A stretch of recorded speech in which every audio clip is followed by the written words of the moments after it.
Naman Guru. Sound of silence. इस ध्यान में उतरना बहुत ही जरूरी है। तो आए इस ध्यान में उतरते कुछ पंछियों की आवाज,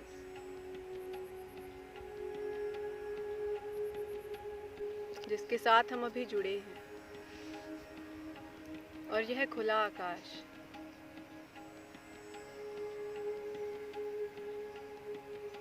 अपने भीतर के सारे बंधनों को तोड़कर हम शांति से पैदा हुए थे और वापस शांति को ही लौट जाएंगे। एक सुंदर स्वाभाविक गुण जिसकी अक्सर हम सदा सराहना नहीं करते, यह हमारे अस्तित्व का हिस्सा है। एक शक्तिशाली गुण। कहा जाता है कि शांति स्वर्णिम है। कितने लोग हैं जो शांति की सुंदरता का अनुभव नहीं कर पाते। वास्तव में शांति को अपनाने की बजाय हम उससे दूर भागते हैं। अगर आप कुछ दूसरे लोगों की तरह शांति से भयभीत होते हैं तो यह अच्छा रहेगा कि आप यह हिम्मत भरा कदम उठाएं। जांच करें कि ऐसा क्यों होता है। एक नए अनुभव की ओर आओ, ले चले तुम्हें। क्या कभी आपने कुछ समय सचेतन और विचार मगन शांति में गुजारा है? कुछ घंटे, आधा दिन, कुछ सप्ताह या एक महीना। आपको मालूम पड़ेगा कि यह कितना प्रेरक और आलोकित करने वाला है। उसके साथ ही इससे आपके जीवन में भी परिवर्तन होगा, कुछ उत्पन्न होगा। उसको भी अनुभव कीजिए। ये कहने की आवश्यकता नहीं कि समय और ऊर्जा की कितनी बचत हो जाती है जब कोई शांत रहता है। अपनी बुद्धिमत्ता या मूर्खता के कारण चुप हो सकते हैं। अगर आप उस लहर में हो तो आप देख पाएंगे कि जो सच्चे मायने में शांत है वह ना केवल मुख से शांत होगा बल्कि मन से भी शांत होगा। ये बात बिल्कुल स्पष्ट हो चुकी है। बाहर ऐसा कुछ भी नहीं है जो वास्तव में हमें सुरक्षा, खुशी या मन की शांति दे सके। ये तभी हो पाएगा अगर हमारे भीतर यह मौजूद है। यह शांति एक मीठी शांति होनी चाहिए, व्यस्त प्रकार की शांति नहीं। अर्थात जहां अंदर बहुत कुछ चल रहा हो, योजना, विश्लेषण, आलोचना, लेकिन ऐसी शांति जिसमें हम दूसरों के साथ और हमारे आसपास के संसार के साथ शांत हों। आमतौर पर शांत रहने वाला मनुष्य जब बोलता है तो लोग उसे सुनते हैं, क्योंकि यह समझा जाता है कि वह बहुत समझदार है। सारी गपशप और आवाज़ से परख कर कुछ सार्थक सारांश निकालेगा, और ऐसा होता भी है। शांति में कही हुई बात उसका कुछ अलग ही मतलब लेकर आती है। शांति में बिताया हुआ समय बहुत शोषण करने वाला नहीं, यह तो नया जीवन दान देने वाला है। जैसे नींद का समय समाप्त हुए ऊर्जा को फिर से भरने का। शांति में हमें हमारी शक्तियों का एहसास होता है। जागृति आती है कि अब किस ओर जाना है। एक पॉजिटिविटी, वास्तविकता, पता चलता है महत्वपूर्ण क्या है। तब हमें इस बात की ज़रूरत नहीं कि कुछ लोग हमसे सहमत हों। तब हम जानते हैं कि महत्वपूर्ण यही है। वास्तविकता में सही हम कर ही रहे हैं। यथार्थ मन की शांति में समय बिताने से हम अपने बड़बड़ाते हुए मन से, अहंकार से पृथक हो जाते हैं और असली स्वरूप को देखना आरंभ कर देते हैं। बड़ी तस्वीर देखने लगते हैं। पूरी कहानी को बेहद में देखना प्रारंभ कर देते हैं। हमारे सामने जो लीला चल रही है उसे जैसा है वैसा देखने लगते हैं और खुद के किए हुए कार्य को भी। हम देख सकते हैं कि इस ड्रामे में हमारी भूमिका कहाँ पर थी और हम क्या करने लगे हैं। एक गहरी शांति होती है तो हम आत्मा को इसके असली रूप में देखते हैं, अनावृत, पवित्र और स्वतंत्र। कितनी भी शोर गुल आवाज़ें, शब्द हमें अनुभव नहीं करा सकते कि कितना शांति प्रिय अनुभव होगा यह आत्मिक स्थिति का अनुभव। सुबह या शाम तक इसके बारे में हम बात कर सकते हैं। गहरी शांति के अनुभव से ही अगाध आत्मिक स्थिति का भी अनुभव होगा। जब आप वापस शोरगुल और आवाज़ में आते हैं तो हम एक नई चेतना और जीवन के लिए नए उत्साह से भर जाते हैं। जब हम जीवन के ड्रामा को भली प्रकार से समझ लेते हैं तो हम पूर्णतः शांत हो जाते हैं, क्योंकि फिर क्यों और क्या के लिए कोई सवाल ही नहीं बचता। हम सब कुछ समझ चुके होते हैं। गहरी शांति जिसमें कम लेकिन शक्तिशाली विचार होते हैं।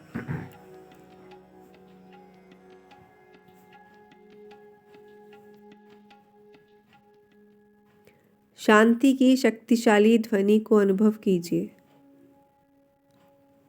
कुछ देर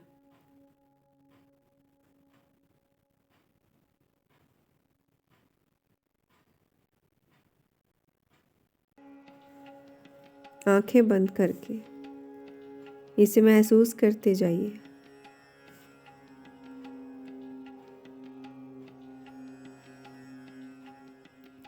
शांति के बारे में जानेंगे तो आप अनहद की ओर निकल पड़ेंगे। अनहद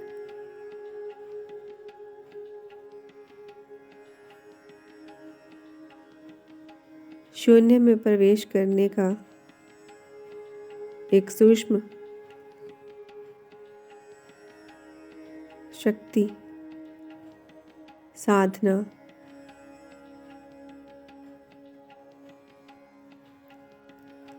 तो आपको बीज तो एक ही बोना है, लेकिन इससे फल और फूल दोनों प्राप्त होंगे।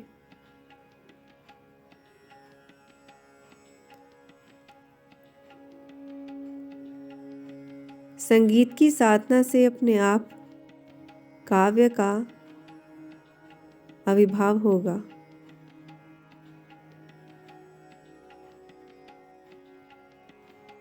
यहाँ पर संगीत से हमारा मतलब हृदय की वीणा है, जो बजती है, गूंजती है, अंतरतम जो जग जाता है उसे सुनाई देता है।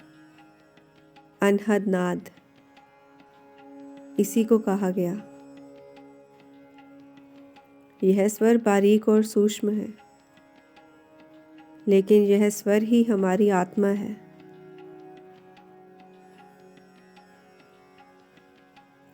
कुछ ज्ञानियों ने कहा है कि उसे एक भी नहीं कहा अद्वैत ज्ञा, इतना ही कहा कि दो नहीं है।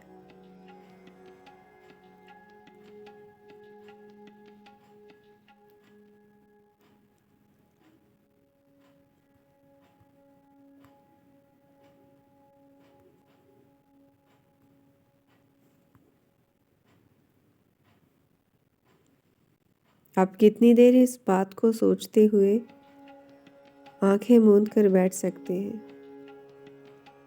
आप कितनी देर इस ध्वनि के केंद्र में स्नान कर सकते हैं, इस तरह जैसे किसी जल प्रपात की अखंड ध्वनि से स्नान कर रहे हों। इस विधि का प्रयोग कई ढंगों से किया जा सकता है। एक ढंग यही है कि कहीं भी बैठकर इसे शुरू करें। ध्वनि तो सदा मौजूद है, चाहे आप बाजार में हो या फिर गुफाओं में, सन्नाटे में हो या फिर शोर में। ध्वनियों के साथ एक बड़ी विशेषता है, एक बड़ी खूबी।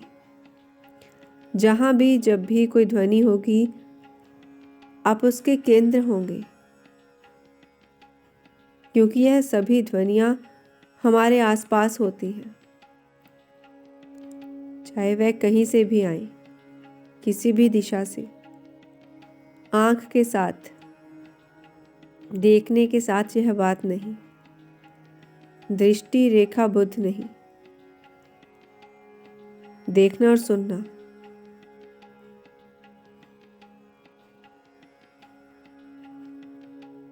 ध्वनि के केंद्र में स्नान करना होगा। अगर आप इस ध्वनि का प्रयोग कर रहे हैं तो आप कहीं पर भी हों, आंखें बंद कर सारा ब्रह्मांड आपको ध्वनियों से भरा मिलेगा। आप भाव करें कि हर एक ध्वनि आपकी ओर बहती आ रही है, आप ही इसके केंद्र हैं। यह भाव भी कि मैं केंद्र हूं तुम्हें गहरी शांति से भर देगा। अगर आप किसी जल प्रपात के किनारे खड़े हों तो वहीं आंखें बंद करें, चारों ओर से ध्वनि को अपने ऊपर बरसने दें, क्योंकि केंद्र तो हम ही हैं, केंद्र आप ही हैं। जो सुनना चाहेगा वह खुद को केंद्र पहचान लेगा। केंद्र ध्वनि शून्य है। यही कारण है कि हमें ध्वनि सुनाई पड़ती है। ध्वनि ही ध्वनि को नहीं सुन सकती, लेकिन जो ध्वनि शून्य है वह हर तरह की ध्वनि को अपने पास आने देगा। ध्वनि को अपनी ओर आते, अपने भीतर प्रवेश करते हुए खुद को उससे घिरते हुए महसूस कीजिए। अगर आप खोज लें कि यह केंद्र कहाँ है, आपके भीतर वह जगह जहाँ सब ध्वनियाँ बहकर आ रही हैं, तो अचानक सब ध्वनियाँ विलीन हो जाएंगी। ध्वनि शून्यता में प्रवेश कर जाओगे।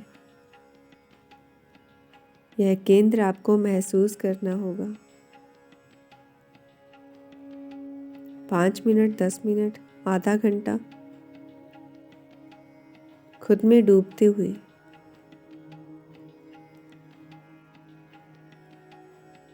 अगर एक बार आपने उस ध्वनि को सुन लिया तो कोई भी ध्वनि तुम्हें विचलित नहीं कर पाएगी।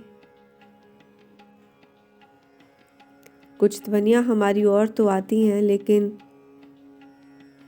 वह हम तक पहुंच नहीं पाती।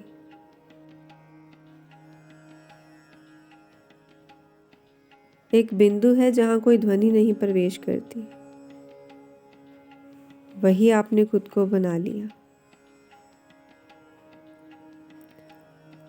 शांति की शक्तिशाली ध्वनि से अनहद की ओर जाना, खुद की ध्वनि को पहचानना।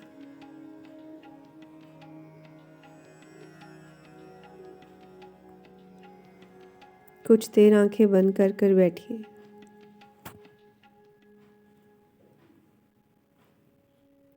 ध्वनि के केंद्रों में स्नान कीजिए। अगर सारी ध्वनियाँ समाप्त नहीं भी होती, अगर आपको वो केंद्र नहीं भी मिलता, तो आपने आज इन ध्वनियों को महसूस ज़रूर किया है। इसे स्नान किया, इसमें डूबे हैं आप। आंखें बंद करके ब्रह्मांड की ध्वनियों को खुद की ओर आते हुए महसूस किया।